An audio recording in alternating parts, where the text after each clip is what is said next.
경우에 합당한 말은 아로새긴 은쟁반의 금사관이라. 슬기로운 자의 책망은 청종하는 귀에 금고리와 정금 장식이니라.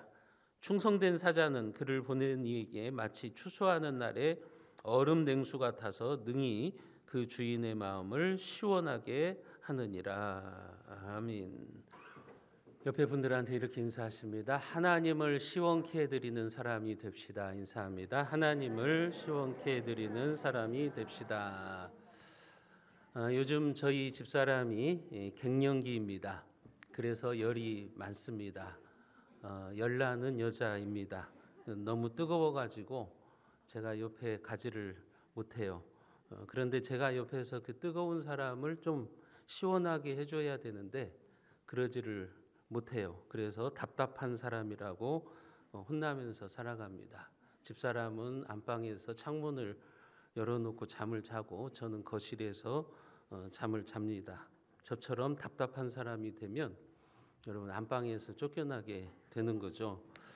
인간관계도 마찬가지예요. 답답한 사람도 있고 시원한 사람도 있어요. 어떤 사람은 만남 자체가 짜증이 나고 불편한 사람들, 그런 사람들이 있어요. 어떤 사람들은 만나기만 하면 편하고 즐거운 사람, 이런 사람들을 만나면 얼마나 시원한지 몰라요. 그래서 요즘 신세대는 이런 사람들을 가리켜서 이제 쿨한 사람, 시원한 사람 이렇게 이야기를 합니다.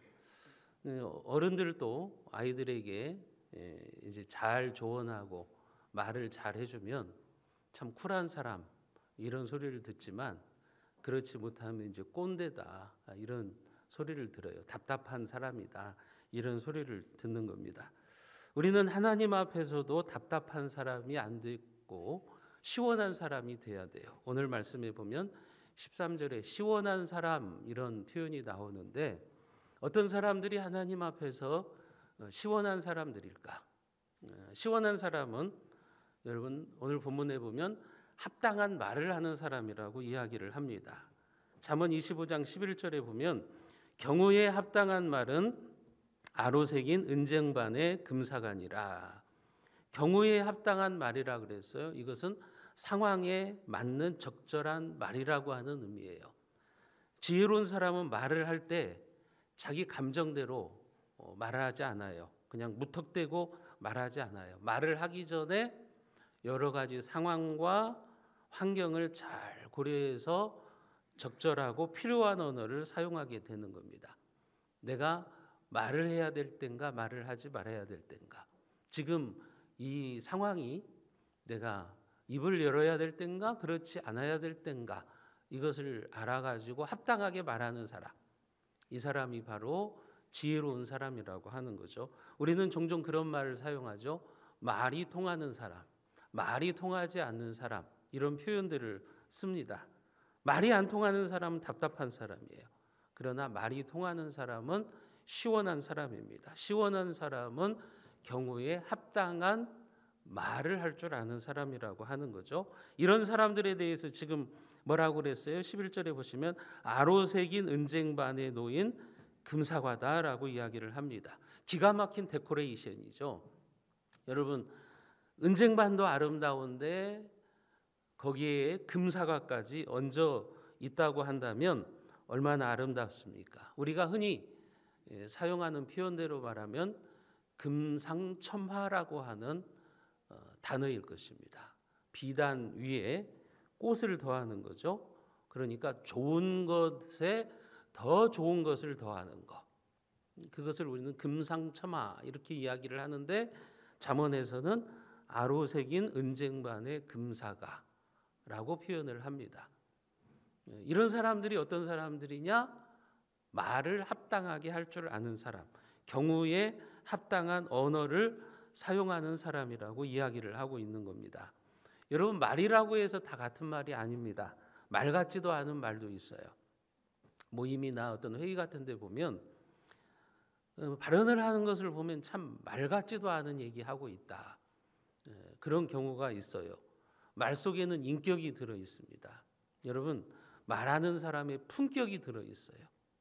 그래서 그 사람이 사용하는 언어를 보면 그 사람의 인격의 격조와 수준이 나타나는 거예요. 그래서 말을 우리가 잘해야 돼요. 경우에 합당한 말을 해야 되는 거예요. 말에는 여러분 씨가 들어 있어요. 그래서 우리가 뭐라고 그럽니까? 말씨라고 그러죠. 말씨. 말에는 씨가 들어 있습니다. 그 씨가 점점 자라나는 거예요. 여러분들의 입에서 나오는 말에는 씨가 있어요. 그 씨가 여러분 점점 자라납니다. 그래서 열매를 맺게 돼 있는 거예요. 그렇기 때문에 그 사람이 지금 사용하는 언어를 보면 그 사람의 미래를 알 수가 있어요. 왜요? 그 사람의 말에는 씨가 들어있기 때문에.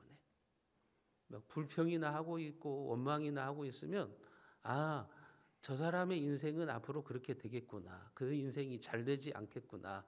우리가 알 수 있는 거죠. 이미 그 씨를 뿌렸기 때문에. 감사하는 사람을 보면 우리는 저 사람의 앞날은 이제 감사할 일들이 많아지겠구나. 감사의 씨를 뿌렸으니까요. 어떤 사람들은 주변의 사람들을 보면은 막 정죄하고 깎아내리기에 바빠요. 언젠가는 그 사람의 인생은 무너질 거예요. 그러나 어떤 사람은 격려하고 다른 사람들을 세우는 일을 잘해요. 그럼 우리가 알 수 있어요. 저 사람은 앞으로 인생이 잘 되겠구나. 그것을 우리가 알 수가 있습니다. 우리나라 한 영화 감독의 이야기입니다. 그가 오랜 세월 동안 조감독만 하다가 이제 감독의 보조 역할, 조감독만 하다가 영화 감독이 되어서 첫 번째 영화를 만들어냈어요. 실패했어요. 흥행참패. 말 그대로 완전히 실패를 해버린 거예요. 좌절하고 절망했습니다. 그러다가 이제 두 번째 영화를 맡아서 이제 영화를 만들게 되는데 이때 이 감독이 꼭 자기의 영화에 주연으로 캐스팅하고 싶은 배우가 있었습니다. 그런데 도무지 그 배우에게 영화를 같이 하자고 하는 제안을 할 수가 없었어요. 왜냐하면 그 배우는 우리나라에서 너무 잘 나가는 유명한 영화 배우예요. 거기에다가 자기는 이제 조 감독에서 감독이 되었는데 영화도 흥행 참패하고 뭐 내세울 게 아무것도 없는 거예요. 그런 자기가 그 유명 대배우에게 어떻게 영화를 같이 하자고 제안하겠어요? 제안해봤자 거절할 것이 뻔하죠. 당신과 같은 그 영화 감독하고 제가 영화를 찍겠습니까? 그런 소리를 들을 게 뻔하다고 하는 거예요. 도무지 그 배우에게 함께 하자고 하는 제안을 할 수가 없습니다. 그러나 안 될 줄 알면서 그래 그냥 내가 만든 영화 시나리오라도 한번 보내고 전화라도 한 통 해보자 하는 마음으로 이제 그 배우에게 전화를 했습니다. 그런데 그 배우가 흔쾌히 이 감독의 영화에 출연하겠다고 허락을 한 것입니다. 그러면서 그는 이렇게 이야기를 해요. 그 영화 배우가 이런 말을 해요. 감독님, 저는 이미 5년 전에 당신 영화에 출연하기로 결정을 했습니다. 5년 전에 만약 당신이 감독이 되어서 영화를 찍는다면 내가 당신의 영화에 배우로 출연하기로 저는 이미 5년 전에 결심을 한 사람입니다. 그렇게 이야기를 하더랍니다. 그래서 그 이유가 무엇이냐, 왜 그런 생각을 품게 되었느냐 하고 물어봤더니 그 배우가 이렇게 말하더랍니다. 이 영화 배우가 무명이었던 시절에 이제 오디션을 보았는데 탈락했어요. 오디션에서 탈락해서 좌절한 채 집으로 돌아와 있는데, 집으로 돌아와서 시리에 빠져 있는데 자기의 핸드폰에 메시지가 하나 녹음된 것을 발견했어요.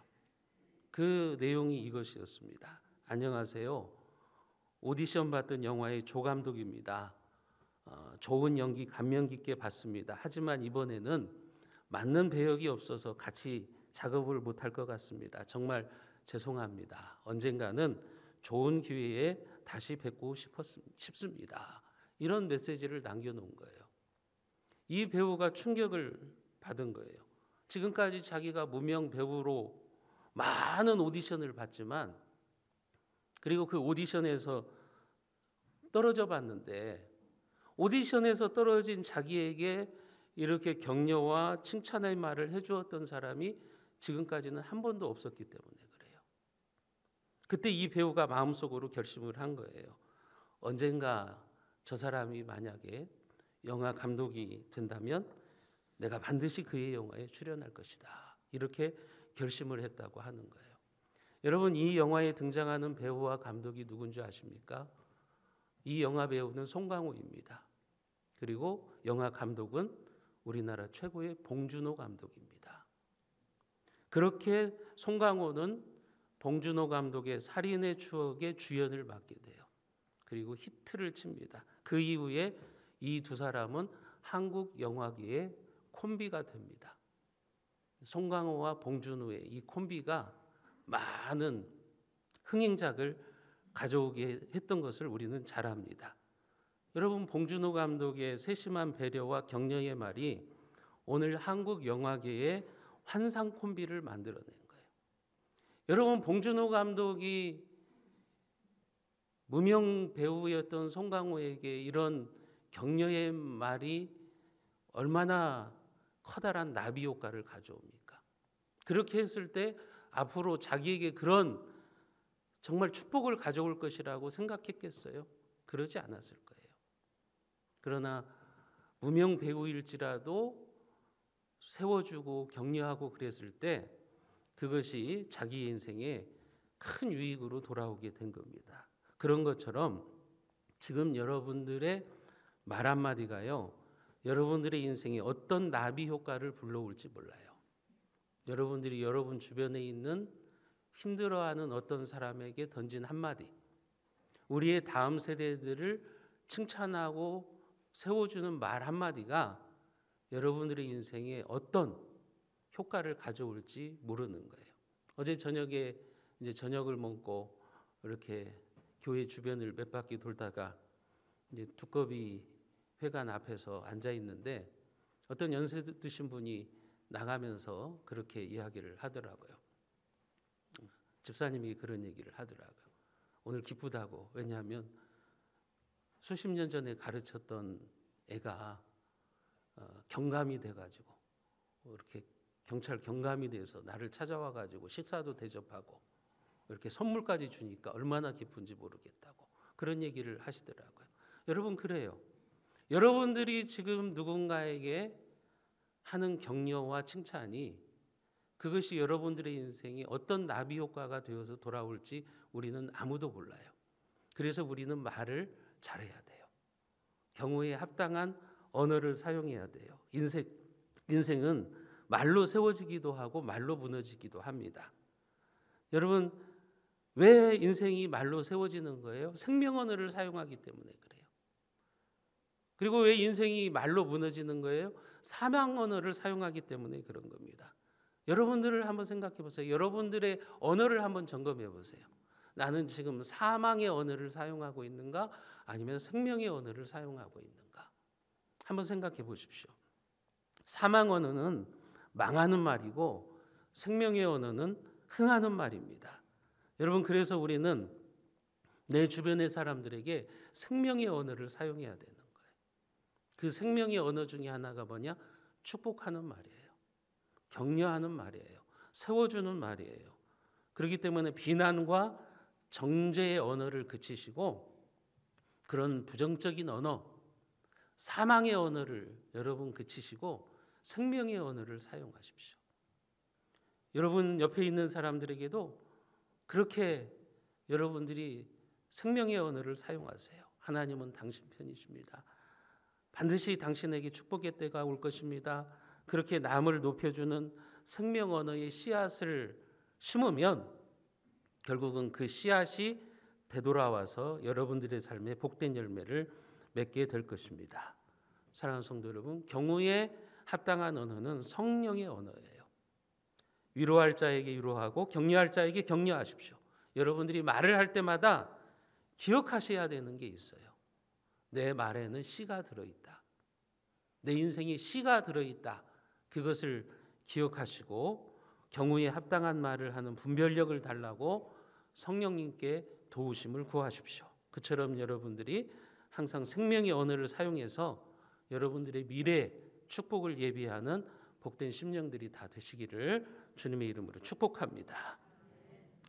또한 시원한 사람은요, 지혜롭게 책망할 줄 아는 사람입니다. 12절 말씀에 보시면 슬기로운 자의 책망은 청종하는 귀에 금고리와 정금 장식이니라. 경우에 합당한 말은 단지 그냥 귀에 듣기 좋은 말만 하는 게 아니라 책망이나 조언을 할 때에도 경우에 합당하게 하셔야 돼요. 그래서 슬기로운 자의 책망은 청종하는 귀, 그 조언과 책망을 듣는 귀에 금고리와 정금 장식이라고 이야기하고 있는 거예요. 여러분, 여자들이 귀고리를 하잖아요. 아름다운 귀고리, 금귀고리를 하면 얼마나 있어 보입니까? 그런 것처럼 우리가 누군가에게 책망을 할 때, 조언을 할 때에도 경우에 합당하게 하셔야 되고, 그 책망이나 조언을 잘 들으면 그것이 여러분들의 인생의 금고리와 정금 장식이 될 수 있다고 하는 겁니다. 그래서 책망이나 충고를 할 때에도 여러분 그냥 입으로만 하려고 하시면 안 돼요. 감정대로 하려고 하시면 안 되고 부드러운 마음으로 하셔야 되는 거예요. 특히 우리가 교회 생활을 하다 보면 조언이나 충고를 할 때가 있어요. 이때 이제 지혜롭게 하시는 것이 필요해요. 아무리 좋은 말도 교회의 덕을 세우고 사람을 세우는 말을 하셔야 되는 거예요. 여러분, 똑같은 말일지라도 어떤 사람은 예쁘고 덕스럽게 하시는 분들이 있어요. 근데 똑같은 말인데 어떤 분은 표독스럽게 해요. 그 말을 듣는 사람을 아프게 만들어요. 마음을 아프게 만들어요. 그게 사망 언어입니다, 여러분. 똑같은 말인데 어떤 사람은 책망이나 조언을 할 때 예쁘게 하고 덕스럽게 하는 거예요. 생명 언어를 구사하는 거예요. 그런데 어떤 사람은 다른 사람의 마음을 아프게 만들어요. 그건 내가 지금 사망 언어를 구사하고 있다고 하는 거예요. 이왕 말을 하려면 상대방이 아프게 말하지 않도록 조심하셔야 됩니다. 꽃보다 아름다운 말을 사용하도록 여러분들이 훈련을 하셔야 돼요. 이것은 하루아침에 되는 게 아니에요. 이 훈련은 내가 이게 하겠다고 해서 되는 게 아니라 여러분들이 이미 몇십 년 동안 여러분들이 구사하는 언어가 있어요. 그 패턴을 바꾸지 않으면 안 돼요. 부단히 노력하셔야 돼요. 만약 내 말이 다른 사람들에게 내가 좋은 의도로 말했는데 그 사람을 아프게 하고 상처를 주는 언어를 구사하고 있다면, 아, 내가 지금 사망 언어를 사용하고 있구나, 생명 언어로 바꿔야겠구나 하고서 부단히 훈련하셔야 돼요. 그렇지 않으면 그 패턴이 바뀌지를 않아요. 여러분, 그렇다면 다른 사람에게 조언이나 책망을 할 때 경우에 합당하게 하는 방법은 무엇입니까? 몇 가지가 있어요. 먼저는 충고나 조언을 할 때 사랑과 평화로운 마음을 가지고 하셔야 됩니다. 격한 마음으로 하시면 안 돼요. 그냥 막 격한 감정이 일어났을 때 조언을 하고 책망을 하면 그것이 아무리 좋은 말이라고 할지라도 그것은 사망 언어가 됩니다. 나는 옳은 소리를 했다고 할지 몰라요. 나는 정당한 말을 했다고 할지 몰라요. 그러나 그게 사망 언어가 되어버려요. 그래서 그 책망이 효과가 없어요. 조언이 효과가 없는 거예요. 두 번째로는 듣는 사람을 무시하지 말고 존중하는 태도로 하셔야 돼요. 상대방을 무시하면요, 아무리 좋은 조언도 들리지 않습니다. 아무리 인생에 유익이 되는 조언이나 책망도 상대방이 안 들어버려요. 사실 우리가 착각하고 있는 것 중에 하나가 뭐냐면 사람은 논리로 움직인다고 생각하거든요. 아니에요. 사람은 감정으로 움직여요. 그래서 아무리 내가 옳은 말을 하고 논리적으로 빈틈없는 말을 해도 그 사람이 나에 대해서 마음을 닫으면요, 움직이지를 않아요.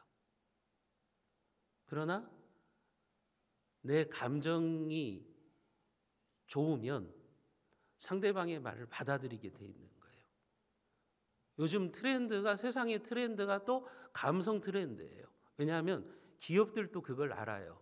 예전에는 CF를 할 때 논리성을 가지고 얘기했어요. 예를 들면 이 냉장고는 무슨 기능 이런 기능들이 있어서 참 좋습니다, 이렇게 얘기했는데 요즘은 그렇지 않아요. CF도요. CF를 보면서 감정을 자극해요. 눈물이 핑 돌게 만들어요. 왜 그런 줄 아세요? 기업들도 아는 거예요. 사람의 마음을 움직이지 못하면 물건 못 팔아먹는다. 사람의 감정을 움직이지 못하면 우리 이거 물건 못 팔아먹는다는 걸 알기 때문에 그러는 거예요. 특별히 요즘 세대는 더 그래요. 저희 같은 세대는 논리적인 것에 따라서 움직였다면 요즘의 세대들은요, 여러분 논리로 움직이지 않아요.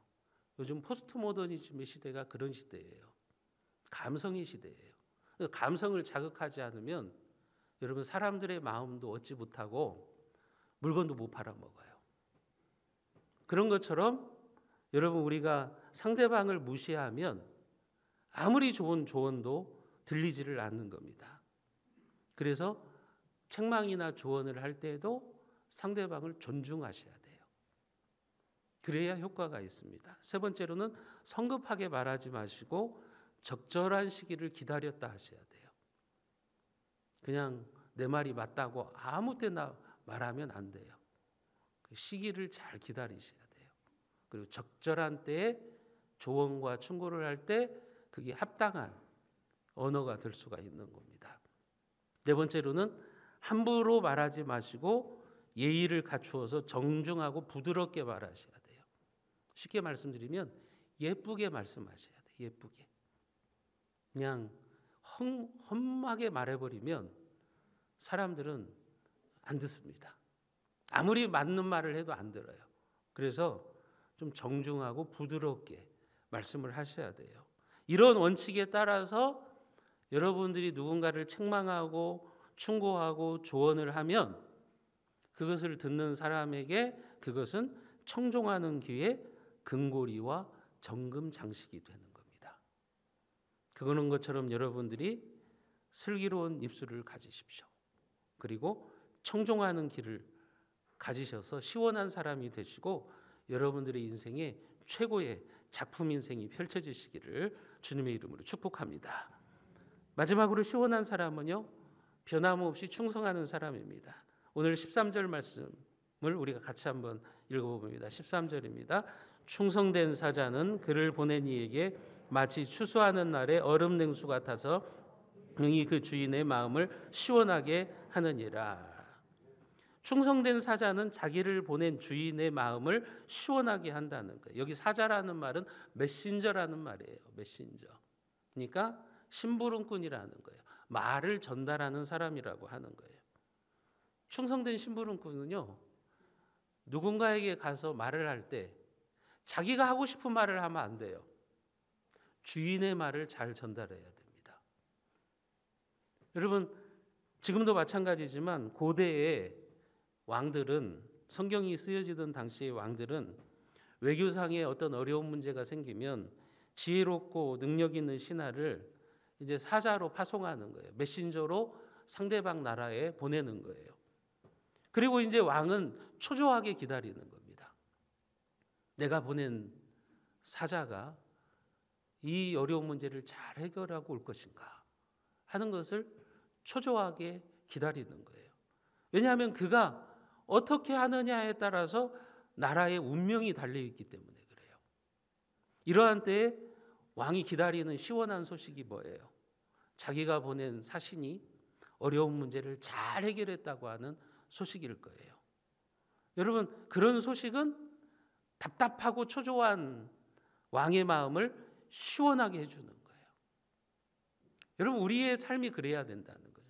다른 사람들의 마음을 좀 시원하게 해주는 삶을 살려면 우리가 하나님의 마음을 시원케 하는 그런 신앙생활을 하려고 한다면 어때야 된다는 거예요? 충성스러워야 된다는 거예요. 신실해야 된다는 거죠. 변함없는 사람. 이런 사람들이 시원한 사람이라고 하는 겁니다. 여러분, 목회자로서 시원한 성도가 어떤 사람일까요? 어떤 성도들일까요? 어떤 일을 맡겼어요. 근데 막 기가 막히게 목사의 의중을 정확하게 파악하신 거예요. 그래서 제가 마음에 담고 있는 대로 일을 하셔요. 그러면은 너무 시원해요. 근데 일을 맡겨놨는데 저의 의중하고는 정반대로 일을 하시는 거예요. 그럼 답답한 거예요. 부부교육자들도 제가 여러 번 경험하지만 어떤 친구들은 그냥 지시를 내리면 저의 의중을 파악해요. 그래서 그대로 하면 참 시원해요. 제 속이. 근데 어떤 친구들은 저는 A를 말했는데 B를 말하고 있다면 참으로 답답한 거예요. 일을 시키면서도 답답한 거예요. 여러분, 제가 왜 이 말씀을 드리느냐? 하나님도 그러실 거라는 말이죠.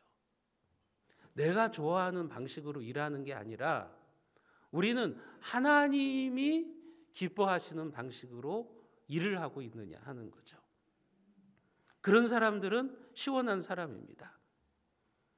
자기를 보낸 주인에게 주인의 의도를 잘 파악해서 지혜롭게 일을 처리하면 그 사람은 충성된 사자가 되는 겁니다.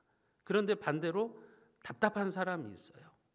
그런 사람들을 가리켜서 뭐라고 말하느냐? 비 없는 구름과 바람 같다. 14절에 보시면 선물한다고 거짓 자랑하는 자는 비 없는 구름과 바람 같으니라. 이 사람들은 말은 청산유수처럼 잘하는데 그 말에 열매가 없어요. 말은 잘하는데 삶을 보면 열매가 없어요. 교회 안에도 보면 참 말은 청산유수처럼 잘하시는 성도들이 있어요. 막 그분의 얘기를 들어보면 그분이 우리 교회에서 신앙생활 제일 잘하는 것 같아요. 막 그분의 말을 들어보면 정말 최고로 헌신과 봉사를 많이 하시는 분 것 같아요. 근데 보면 아무것도 없어요. 말만 청산유수지 사실은 열매가 없는 거예요.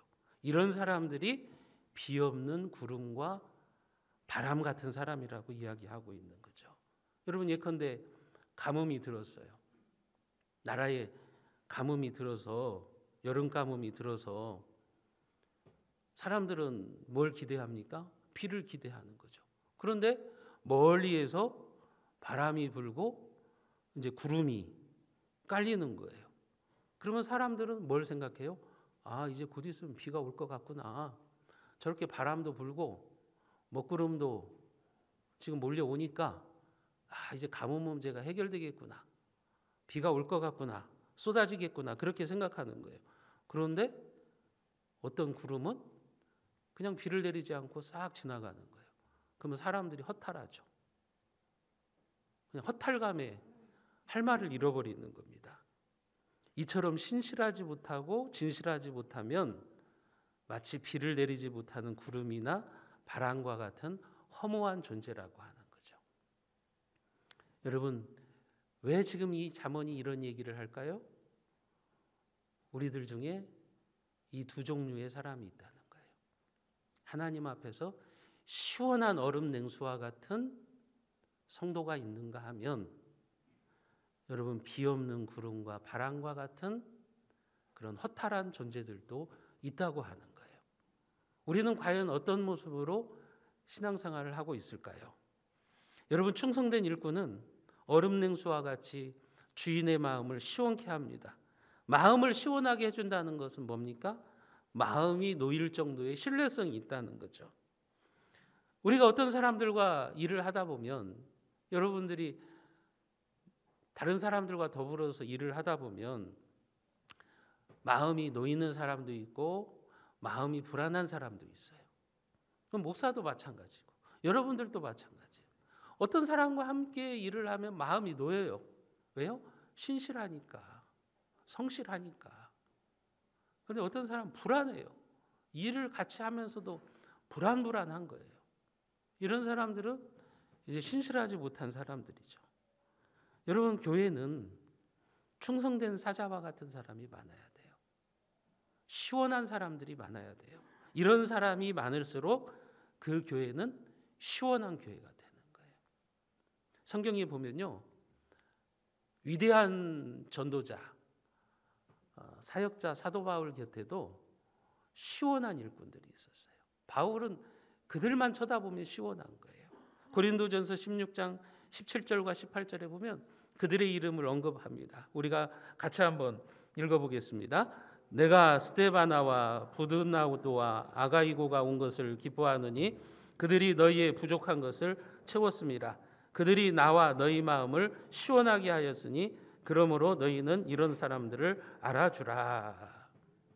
고린도 교회에 스데바나와 부드나도와 아가이고라고 하는 사람이 와서 일을 하는데, 이 사람들이 어떤 사람들이었다?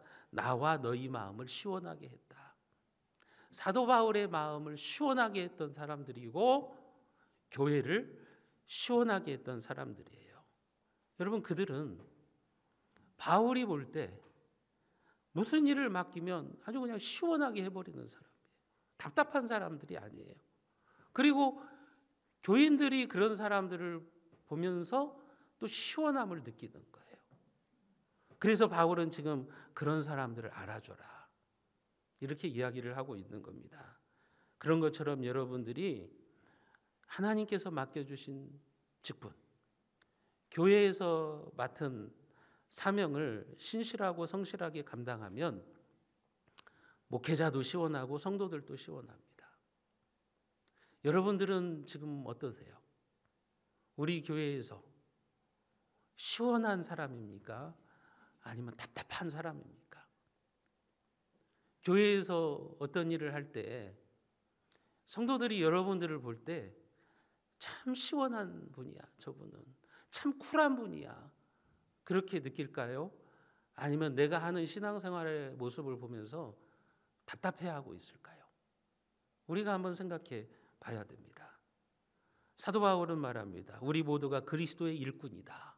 그러면서 맡은 자에게 구할 것은 충성이라고 말합니다. 하나님은 그런 성도들을 알아줍니다. 그런 성도들은 여러분, 사역자만 알아주는 게 아니라, 교인들만 알아주는 게 아니라 하나님도 알아주십니다. 그래서 하나님의 교회를 섬기는 일꾼들은 시키는 일만 하거나 자기 자리만 지켜서는 안 돼요. 그러면 답답해 하십니다. 하나님이 교회를 위해서 일하라고 권사의 직분을 주고 집사의 직분을 주고 또 여러 가지 사명을 줬는데 그냥 자리나 지키고 있고 아무 일도 하지 않고 있으면 답답한 거예요. 하나님 보시기. 그러나 하나님의 의도를 알아서 스스로 자진해서 일을 하면 하나님은 그런 사람들을 보면서 참 시원하다, 네가 내 마음을 어쩌면 그렇게 시원케 하냐, 그러시면서 칭찬을 하실 거예요. 여러분, 하나님은 지금 이 시대에 그런 사람들을 찾고 계십니다. 주님은 말씀하시죠. 내가 죽도록 충성하라. 그리하면 내가 생명의 면류관을 주리라고 약속하십니다. 사랑하는 성도 여러분, 오늘 말씀을 통해서 여러분들의 신앙생활을 한번 점검해 보시기를 바랍니다. 나는 과연 하나님 앞에서 얼음 냉수처럼 시원한 사람인지 아니면 비없는 구름과 같은 사람인지를 돌아보시기를 바랍니다. 바라기는 여러분 모두가 하나님과 교회를 시원케 하셔서 하나님께서도 여러분들의 삶을 시원하게 복내려 주시기를 주님의 이름으로 축원드리겠습니다.